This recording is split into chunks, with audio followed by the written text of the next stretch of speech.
तर आता जेवण वगैरे झालं आणि मी आणि सचिन आता बॉन्डला कपडे आणायला चाललो. डोकं वगैरे काही विसरले नाही, ओढणी बांधणार आहे जेणेकरून दिसणार काही नाही. तर चला मग आता जाते. जास्त वेळ नाही, अर्ध्या तासामध्ये जायचं आणि पटकन कपडे घेऊन वापस यायचे. तर मगापासून मला खूप जास्त गरम व्हायला लागले. विचार करायला लागले मला का गरम व्हायला लागले. तर मी तोंडाला हे बांधलंय त्यासाठी मला गरम व्हायला लागले. आणि गाडीत बसल्यानंतर सुद्धा मला वाटलं नव्हतं मी गाडीत बसून चालले म्हणून गप्पा करण्याच्या नादामध्ये. आणि घरातून खाली जाऊ उतरले होते ना तेव्हा असं वाटलं होतं स्कूटीवर चालले म्हणून तोंडाला वगैरे बांधलं होतं. पण स्कूटी घेऊन गेला स्वप्नील, त्यासाठी आम्ही आता कारमध्ये चाललो. पण मला खूप जास्त असं गरम व्हायला लागले आणि आता लक्षात आले की माझ्या मी तोंडाला बांधलंय म्हणून मला एवढं गरम व्हायला लागलं.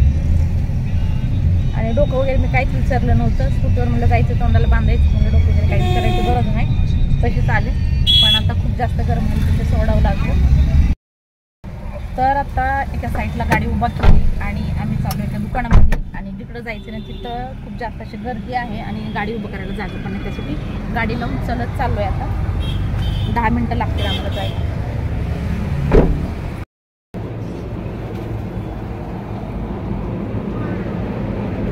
लहान मुलाचे कपडे खाली नाही आहे त्यासाठी वरती जायला लावले. आता वरती चालू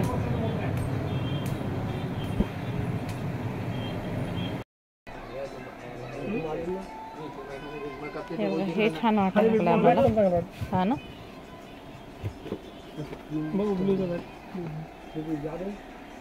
ते पण छान वाटायला, हे पण छान वाटायला आलंय ना.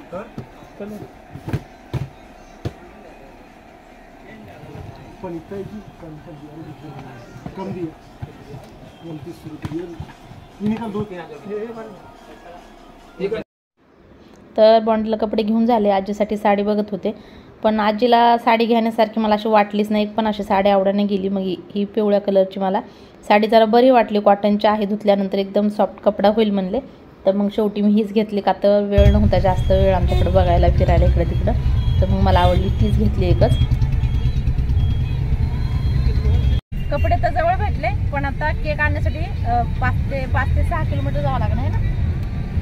केक आणायला मला 5 ते 6 किलोमीटर आता जायचं आहे. तर चला मग आता जाऊया. ताण लागली ते पाणी पिलंय.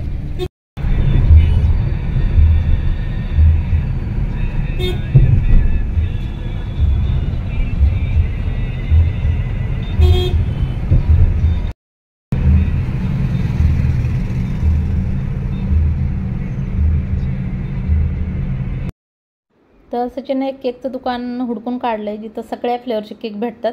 आणि घरापासून अंदाजे 14-15 किलोमीटर आहे. थोडंसं लांब आहे पण केक सगळे कोणते जे पाहिजे ते भेटतात. आणि जवळ आहेत ना जे मग थोडेसे मोजके केक असतात. आणि जर अर्जंटमध्ये आपल्याला पाहिजे असेल ना तर मग तिथूनच घेऊन जावं लागतं, एवढ्या लांब येणं होत नाही आहे. पण आता आणि शिवाय अर्धा किलो किंवा 1 किलो जर केक बनवायचा असेल ना त्यांना आधी फोन करून सांगावं लागते आणि तेव्हाच ते बनवून ठेवतात. तर सचिननं दुपारी फोन करून सांगितलं होतं आम्हाला केक अर्धा किलो ठेवा म्हणून. सीताफळ फ्लेवरचा केक आता घेतलेला आहे. पण मॉन्युनस जेवढा केक देतो ना म्हणजे जेवढ्या पैशात त्याच्यापेक्षा थोडेसे 200-300 रुपये महाग आहे असा केक आहे. तर पण चव अतिशय भन्नाट आहे आणि लांबसुद्धा आहे. पण ठीक आहे, चव चांगली असते तर कुठं पण जायला हरकत नाही. तर घेऊन केक आम्ही निघालोय आता घराकडे. तर चला मग आता घरी आलोय. आणि तर ही आजीसाठी साडी आणली, कलर पण छान आहे. आणि ह्याच्या आधी सुद्धा त्याकडं पिवळ्या कलरच्या मला साड्या होत्या पण ही चांगली वाटली मला. आणि दुसऱ्या बऱ्याचशा एकदम डार्क कलरमध्ये दाखवत होत्या तर म्हटलं नको हीच घेते. आणि कपडा ह्याचा म्हणले एकदम मस्त असं सॉफ्ट होईल धुतल्यानंतर, तर एकदा धुवावं लागेल आणि नंतर मग कपडा चांगला होईल. बॉन्डीसाठी हा ड्रेस घेतलाय. सचिनला हा ड्रेस बघितला आवडला आणि ते म्हणले हाच घेऊया. म्हणले ठीक आहे. तर आता थोडेफार जे कामं राहिले ते करायच्यात आणि मग तयारी करायची आणि बड्डेला जायचं आहे. बघून ना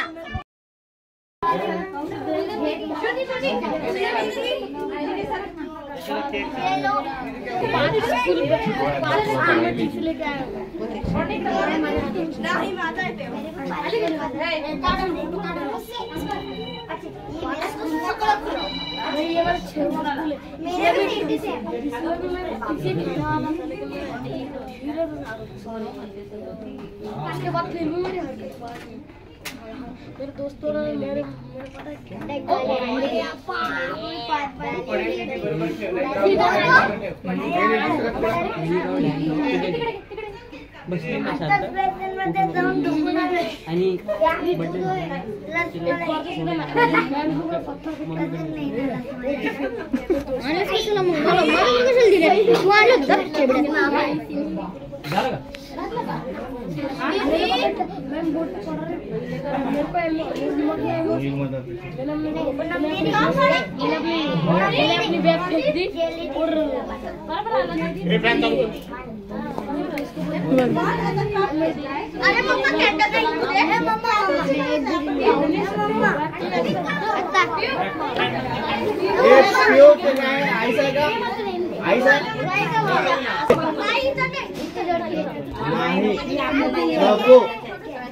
नको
सगळं face face face face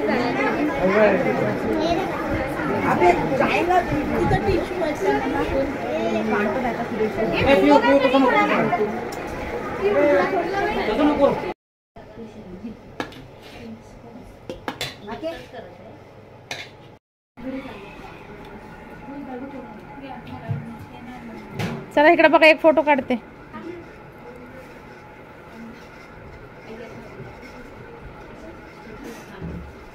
sari भारी वाटायला, साडीवाली साडी भारी दिसायला लागली म्हणजे साडीवाली मी.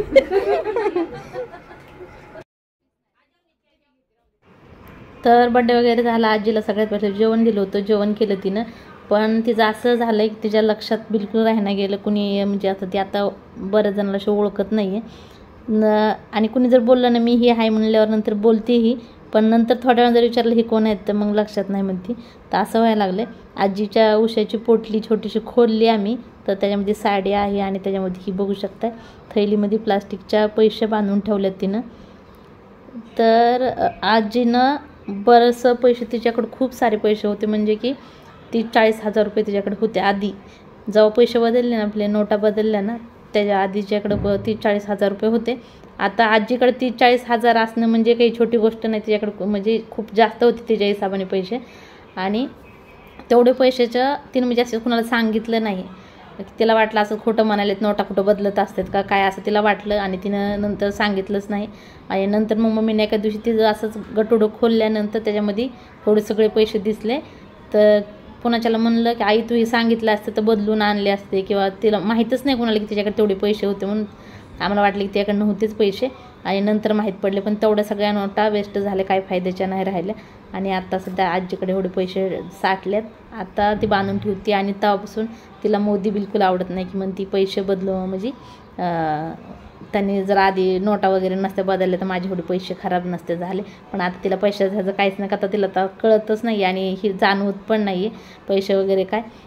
आणि नसतं पहिलं ना पोटलीला हात लावला तरी हात लावू देत नव्हती, नको हात लावू म्हणतो त्याच्यात काही नाही असे म्हणायचे.